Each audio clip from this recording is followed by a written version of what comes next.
In example 3, you were asked to determine the slope of the line that passes through these various sets of points.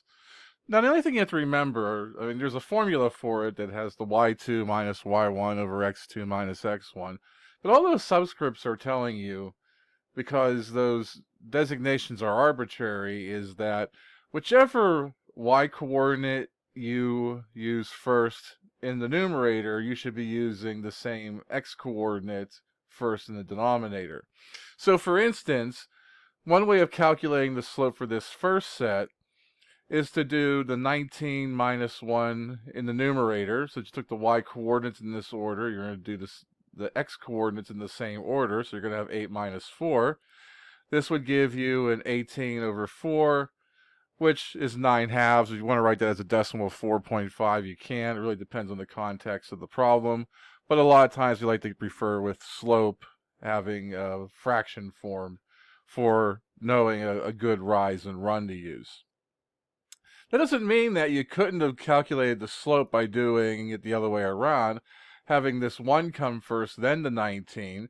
The only thing that you have to keep in mind is that if that's the order in which you decided to take those two y-coordinates, the 4 has to come first as far as the x-coordinates go, and then the 8. That would give you a negative 18 over negative 4. It's the same fraction you had here, except you have these two negatives. So of course, a negative divided by a negative is a positive, and you would simplify to the same 9 halves. So it really doesn't matter which point you let be x1, y1, and which one you let be x2, y2. Just make sure you're not mixing up x-coordinates with y-coordinates, and you're not putting the x-coordinates on top and the y-coordinates on the bottom and things like that, and that you are making sure that you are including them in this formula in the same order. Whatever order you take the y-coordinates for the top, you do the same thing with the x-coordinates on the bottom in the same order. So for this one here, we got 13 minus 13 on the top. It doesn't matter if you have the negative 9 minus 3 or 3 minus negative 9. Of course, the 13 minus 13 on top is going to become a 0. It doesn't really matter what happens on the bottom, but here, negative 9 minus 3 is negative 12. Could have done the 3 minus negative 9 and gotten a positive 12, but it doesn't matter. 0 divided by any number is, of course, just 0. So this has a slope of 0, which is possible. That's because you have a horizontal line, and that has a slope of 0. You could also say it has a constant rate of change. It's another way of it being expressed, but that's what's happening here. And of course, for this one here, the negative 4 was chosen to go first for the y, so negative 4 minus 1 was on top, so 3 minus negative 2 was done on the bottom. So here you have negative 5, 3 minus a negative 2, the same thing as 3 plus 2, so you have a positive 5, which gives you a slope of negative 1.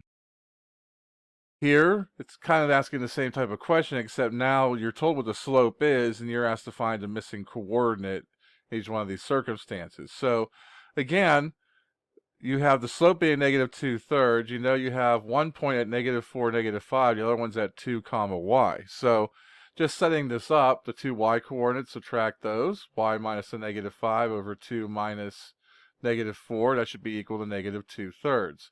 And you're just going to simplify and solve this equation. So in the top, you're going to have y plus 5, and the bottom, you're going to have the 6, and you're going to have a negative 2/3. Because you have one fraction equaling another, you could cross multiply, or multiply both sides by 6. It doesn't matter. That's the way it was chosen in this one. But you end up with y plus 5 equals a negative 4. Subtracting 5 from both sides, you get that y equals negative 9, which is what the value is here.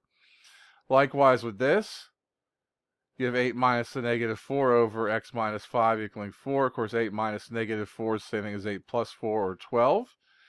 Now, because of this being in the denominator, it becomes actually more important to do a cross multiplication. So putting this over 1 and cross multiplying across that equal sign, you're going to have 4 times x minus 5 equaling 12. Distributing the 4, adding the 20 to both sides, and then dividing both sides by 4, you get that x is equal to 8. Now for this one here, it's asking about rapid increase and decrease. So the most rapid increase, the most rapid decrease, and of course remaining unchanged. So this might require a little bit more exploration of the data than just looking at consecutive values at times. Keeping in mind that if you're going for a longer jump between the percent of population in poverty, you also have a longer span of time in your denominator. So you were asked for the first one, well, which 2 points would you use if you wanted to show the most rapid increase in poverty during this time frame of 1960 to 2005? Well, looking at the individual jumps, I mean, you have this jumping by 10 years, except for the last jump is only 5 years, and these are the decreases and increases you see. You do want an increase.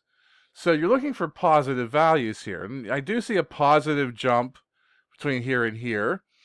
And it's for a relatively short period of time, too. I mean, this is bigger than when you're seeing these two numbers here over 10 years. This is a bigger number, smaller denominator.